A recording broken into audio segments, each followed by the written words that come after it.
Kas sul on ka nii olnud, et paned kevadel korraliku seemnekartuli maha, rohid, kastad ja muldad, aga sügisel saad peenrast peotäie pisikesi mugulaid? Justkui oleks kõik õigesti tehtud, aga saak valmistab ikkagi pettumuse.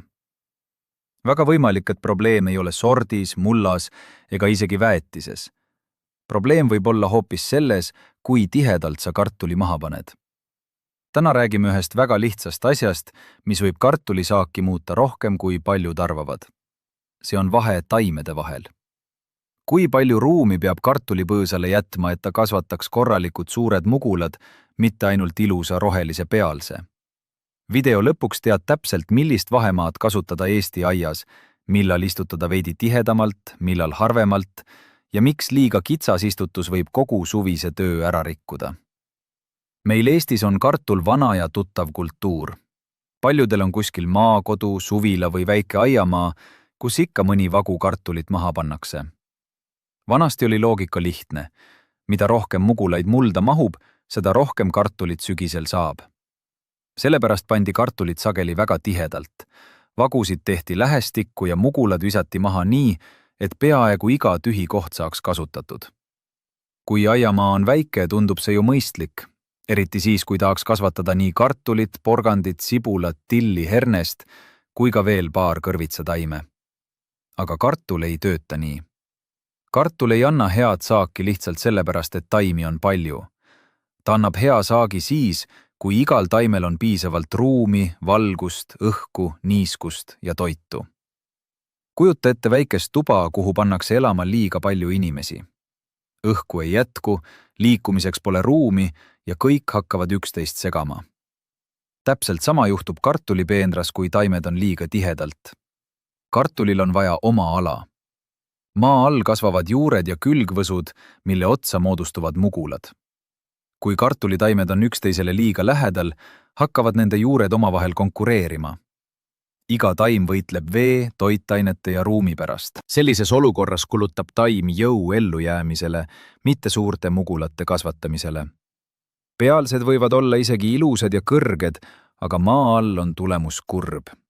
Palju väikseid kartuleid, mida on tüütu koorida ja mis ei säili nii hästi. Üks levinud eksitus on mõte, et kui istutada 2 korda tihedamalt, saab 2 korda suurema saagi. Tegelikult juhtub tihti vastupidi. Taimi on küll rohkem, aga iga taim annab vähem ja väiksemaid mugulaid.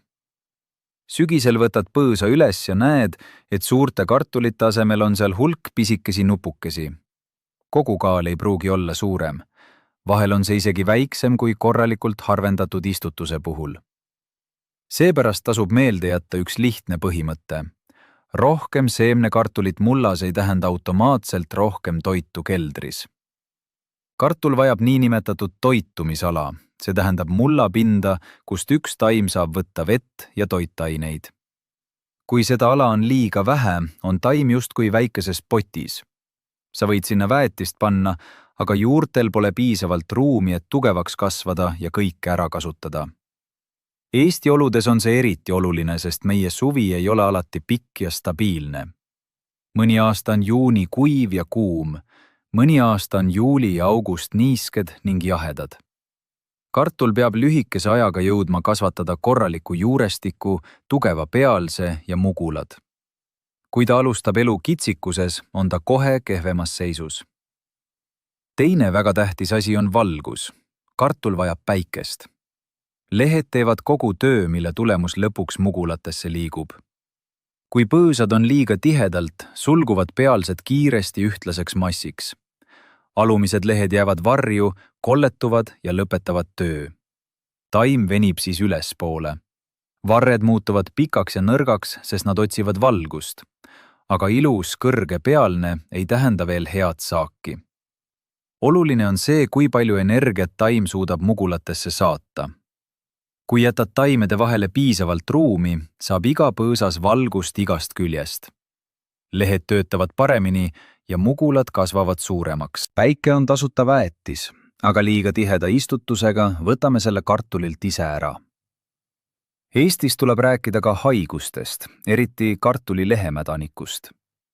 Meie niisked suved ja jahedad ööd loovad sellele haigusele väga head tingimused. Kui pealsed on tihedalt koos, ei liigu õhk taimede vahel. Pärast vihma või hommikust kastet jäävad lehed kauaks märjaks. See on täpselt selline olukord, mida lehemädanik armastab. Niiskus seisab, õhk ei liigu ja haigus levib kiiresti. Mõnikord piisab mõnest päevast, et ilus roheline kartulimaa muutuks pruuniks ja väsinuks. Kui ridade ja taimede vahel on piisavalt ruumi, käib tuul peenrast läbi. Lehed kuivavad kiiremini ja haiguste risk väheneb. Õige vahemaa ei ole ainult saagi küsimus. See on ka üks lihtsamaid viise, kuidas hoida kartulitaimed tervemad ilma liigse pritsimiseta.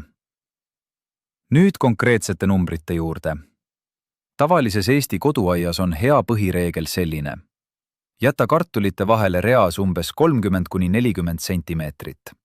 Ridade vahele jäta umbes 65–75 sentimeetrit. Kui tahad lihtsat varianti, siis kasuta skeemi 35 sentimeetrit taimede vahel ja 70 sentimeetrit ridade vahel. See sobib paljudesse koduaedadesse ja annab taimedele piisavalt ruumi. Kevadel võib selline peenar tunduda liiga tühi. Naaber vaatab ja ütleb võib-olla, et sul jäi pool maad kasutamata. Aga ära kiirusta järeldustega. Kui kartul kasvama hakkab, täidavad pealsed suure osa sellest ruumist ära. Suve keskel ei tundu read enam sugugi tühjad. Samas ei ole ükski number kivisse raiutud. Vahemaa sõltub mullast, sordist, mugula suurusest ja sellest, kui niiske või kuiv koht sul aias on. Kui sul on raske, savine või liigniiske muld, tasub istutada veidi harvemalt. Sellises mullas on juurtel raskem liikuda ja õhk ei pääse hästi läbi. Kui paned taimed liiga tihedalt, suureneb mädaniku ja haiguste oht. Savisel maal on mõistlik jätta taimede vahele umbes 40 sentimeetrit ja ridade vahele 75–80 sentimeetrit. Eriti hea on raskel maal kasvatada kartulit kõrgemas vaos või peendras. Nii soojeneb muld kiiremini ja liigne vesi liigub paremini ära. Eestis, kus kevad võib olla jahe ja vihmane, annab kõrgem vagu kartulile sageli parema alguse. Kui muld on kerge ja liivane, võib istutus olla natuke tihedam. Liivases mullas liigub õhk hästi, aga niiskus kaob kiiresti. Kui taimed kasvavad mõistliku tihedusega, varjavad pealsed maapinda ja muld ei kuiva nii ruttu läbi. Samas ei tasu ka liivases mullas kartulit liiga kokku suruda, sest siis algab jälle võitlus vee pärast. Sort mängib samuti suurt rolli. Varajased sordid on tavaliselt kompaktsemad, need ei kasvata nii suurt pealset ja koristatakse varem. Varajase kartuli puhul võib taimede vahe olla umbes 25–30 sentimeetrit. Keskvarajased ja hilisemad sordid vajavad rohkem ruumi. Need kasvavad kauem, teevad tugevama pealse ja moodustavad rohkem mugulaid. Selliste sortide puhul jäta julgelt 40 sentimeetrit taimede vahele. Kui sort on väga jõulise kasvuga, võib vahe olla isegi veidi suurem.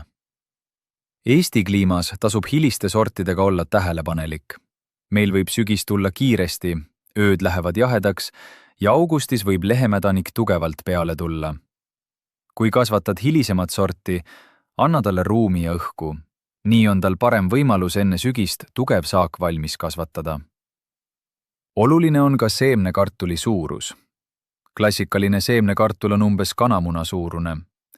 Sellise mugula puhul sobib väga hästi tavaline vahemaa, näiteks 35 sentimeetrit reas ja 70 sentimeetrit ridade vahel. Kui kasutad suuremaid mugulaid, kasvab neist sageli rohkem varsi. Põõsas tuleb tugevam ja laiem. Sellisele taimele on vaja rohkem ruumi. Suurte mugulate puhul võib taimede vahe olla 40–50 sentimeetrit. Kui kasutad väiksemaid seemnemugulaid, võib vahe olla natuke väiksem. Aga ka siin ei tasu liialdada. Väike mugul vajab samuti ruumi, et kasvatada juured, pealsed ja saak. Mõned aiapidajad lõikavad suure seemnekartuli tükkideks. Seda võib teha, aga ainult siis, kui mugul on terve ja igal tükil on korralikud idud. Eesti jahedas ja niiskes kevades peab olema ettevaatlik, sest lõikepind võib kergesti mädanema minna. Kui lõikad mugulaid, lase lõikepinnal enne istutamist taheneda ja ära pane neid külma märga mulda. Räägime nüüd veest. kartul vajab kõige rohkem niiskust siis, kui hakkavad moodustuma ja kasvama mugulad. Kui sel ajal on põud, jääb saak väikeseks. Kui istutus on liiga tihe, saavad taimed mullast vee kiiresti kätte ja siis algab puudus. Hõredam ja läbimõeldud istutus aitab siin palju. Igal taimel on suurem mullamaht, kust vett võtta. Ridade vahel on lihtsam kasta, panna tilkkastmisvoolik või juhtida vett vagudesse. Vesi jõuab juurteni, mitte ei jää ainult pealispinnale. See ei tähenda, et kartulit peab kogu aeg kastma. Pigem tasub kasta harvem, aga põhjalikumalt, eriti kuival ajal. Kui muld on väga kuiv just mugulate moodustumise ajal, mõjutab see saaki tugevalt. Õige vahemaa aitab taimel ka kuivema perioodi paremini üle elada. Väetamisega on sama lugu. Mõni mõtleb, et istutan tihedalt, aga panen rohkem komposti või väetist, küll siis jätkub kõigile. Paraku ei tööta see alati nii. Kui juurtel pole ruumi, ei suuda taim ka toitainetest täit kasu saada. Liiga palju lämmastikku võib anda hoopis vastupidise tulemuse. Tealsed kasvavad võimsaks, tumeroheliseks ja lopsakaks, aga mugulad jäävad tagasihoidlikuks. Eriti niiskel suvel võib liiga tihe ja liiga väetatud kartulimaa muutuda läbimatuks roheliseks müüriks, kus õhk ei liigu ja haigused levivad kiiresti. Kartul armastab viljakat, kobedat mulda, aga ta vajab tasakaalu. Kompost, kõdusõnnik ja mõõdukas väetamine töötavad kõige paremini siis, kui taimel on ruumi seda kõike kasutada. Väga praktiline põhjus õige vahemaa hoidmiseks on muldamine. Kartulit tuleb mullata, et moodustuks korralik vagu ja mugulad ei tuleks valguse kätte. Valguse käes muutuvad mugulad roheliseks ja neid ei tohi süüa. Kui ridade vahe on liiga väike, pole sul mulda, mida taim ümber tõmmata. Sa kraabid kõva maad, lõhud juuri ja ikka ei saa korralikku vagu. Kui ridade vahel on umbes 70 sentimeetrit ruumi, on tööd palju lihtsam teha. Sa saad tõmmata taimi ümber kõrge ja ilusa vao, ilma et kahjustaksid naabertaimi. Sama kehtib saagikoristuse kohta. Tihedas kartulimaal on raske aru saada, kus üks põõsas lõpeb ja teine algab. Paned labida mulda ja kuuled seda ebameeldivat häält, kui ilus suur mugul pooleks läheb. Õige vahemaa puhul on iga põõsas selgelt näha. Sa tead, kuhu labidas panna, saad taime rahulikult üles võtta ja mugulad tulevad mullast välja palju tervemalt. Vähem lõhutud kartuleid tähendab paremat säilivust. Väike kartul, mida rahvas vahel herneks kutsub, tekib sageli just ruumipuudusest. Kartulitaim võib suve alguses moodustada päris mitu väikest mugulat. Hiljem peab ta need suureks kasvatama. Kui vett, valgust ja toitu jätkub, paisuvad mugulad ilusaks. Kui tingimused on kehvad, jäävad paljud neist pisikeseks. Taim peab justkui valima, millele jõudu anda. Tihedas istutuses suudab ta vahel kasvatada ainult paar keskmist mugulat, ülejäänud jäävad väikeseks. Kui taimel on rohkem ruumi, on tal parem võimalus kasvatada suuremaks ka need mugulad, mis muidu jääksid peeneks. Kas liiga hõre istutus on siis alati parem? Ei ole. Ka äärmusesse ei tasu minna. Kui jätad taimede vahele liiga palju ruumi, jääb muld pikalt paljaks. Päike kuumutab seda, niiskus aurab kiiresti ja umbrohi saab vabalt kasvada. Kartulile ei meeldi, kui muld mugulate ümber liiga kuumaks muutub. Kuumal ja kuival suvel võib see kasvu pidurdada. Seepärast otsimegi tasakaalu. Piisavalt ruumi õhu ja valguse jaoks, aga mitte nii palju, et maa jääks täiesti paljaks. Umbrohu vastu aitab õige istutus samuti. Alguses saad ridade vahel mugavalt kõblata, siis muldad kartulit ja hävitad järgmise umbrohulaine. Hiljem kasvavad pealsed nii suureks, et varjavad maapinda. Varjus ei idane umbrohu seemned enam nii hästi. Kui istutus on liiga tihe, on rohimine keeruline. Sa ei pääse taimede vahele ja kardad varsi murda. Nii võib umbrohi hoopis kartuliga võistlema hakata. Õige vahemaa teeb töö lihtsamaks ja vähendab suvist vaeva. Vaatame korraks ka suuremaid kartulikasvatajaid. Põldudel ei panda kartulit maha silma järgi. Masinad on seatud täpselt. Reavahed on sageli laiad, sest nii saab hooldada, mullata, pritsida, koristada ja kasvatada ühtlasemat saaki. koduaed ei ole muidugi suur põld, aga põhimõte on sama. Kartul vajab ruumi. Kui professionaalne kasvataja ei suru taimi üksteise otsa, ei peaks seda tegema ka väikeses aias. Viimastel aastatel on paljud proovinud kartulit kasvatada ka põhu või heinaga. See on mugav meetod, eriti neile, kes ei taha palju kaevata. Mugulad pannakse mullapinnale või väga madalalt mulda ja kaetakse paksu orgaanilise kihiga. Ka sellise kasvatuse puhul on vahemaa tähtis. Põhk hoiab niiskust ja kaitseb mulda, aga taim vajab ikka valgust ja õhku. Kui paned mugulad liiga tihedalt, kasvavad pealsed kiiresti üksteise sisse. Niiske põhu all ja tiheda pealse vahel võib õhk halvasti liikuda ning haiguste risk suureneb. Põhu all kasvatades jätta taimede vahele vähemalt 40 sentimeetrit. Võid panna mugulad malelaua moodi, et iga taim saaks rohkem ruumi. Jälgi ka seda, et kattekiht oleks piisav, sest valguse kätte sattunud mugulad lähevad roheliseks. Kuidas aga aias vahemaad lihtsalt mõõta? Keegi ei taha iga mugula juures mõõdulindiga seista. Kõige lihtsam on teha endale mõõdupulk. Näiteks võta umbes 70 sentimeetri pikkune pulk ja märgi sellele vajalikud vahed. Võid kasutada ka labida või kõplavart. Tee sinna teibiga märgid, näiteks 35 ja 70 sentimeetri kohta. Istutamise ajal paned varre maha ja asetad mugulad märkide järgi. See on kiire, lihtne ja annab ühtlase tulemuse. Ühtlane istutus ei ole ainult ilus vaadata, see teeb hiljem kõik tööd lihtsamaks. Ridade vahel on mugav liikuda, kasta, rohida, mullata ja lõpuks saaki võtta. Võtame nüüd kõige olulisema kokku. Kui kasvatad kartulit tavalises Eesti koduaias, alusta lihtsast skeemist. Taimede vahe reas olgu umbes 35 sentimeetrit. Ridade vahe olgu umbes 70 sentimeetrit. Varajase ja kompaktse sordi puhul võid istutada veidi tihedamalt. Hilisema ja jõulise sordi puhul jäta rohkem ruumi. Raskel ja märjal mullal istuta harvemalt ja kasvata kõrgemas vaos.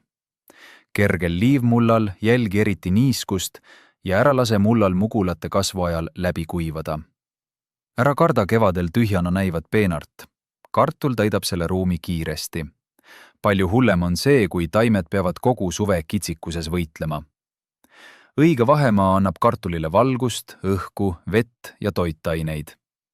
See vähendab haiguste riski, teeb muldamise lihtsamaks ja aitab kasvatada suuremaid mugulaid. Kui oled seni kartulit väga tihedalt maha pannud, tee järgmisel kevadel üks katse. Pane üks vagu vanaviisi ja teine korraliku vahega. Sügisel näed ise, milline põõsas annab ilusama ja suurema saagi. Mõnikord ei ole suurema kartulisaagi saladus kallis väetis ega haruldane sort. Mõnikord piisab sellest, et annad igale taimele natuke rohkem hingamisruumi. Selline väike muudatus võib sügisel väga suure vahe teha. Aitäh, et vaatasid lõpuni. Kui tahad veel lihtsaid ja praktilisi aiatarkusi Eesti oludesse, siis jälgi kanalit ka edaspidi. Kohtumiseni järgmises videos.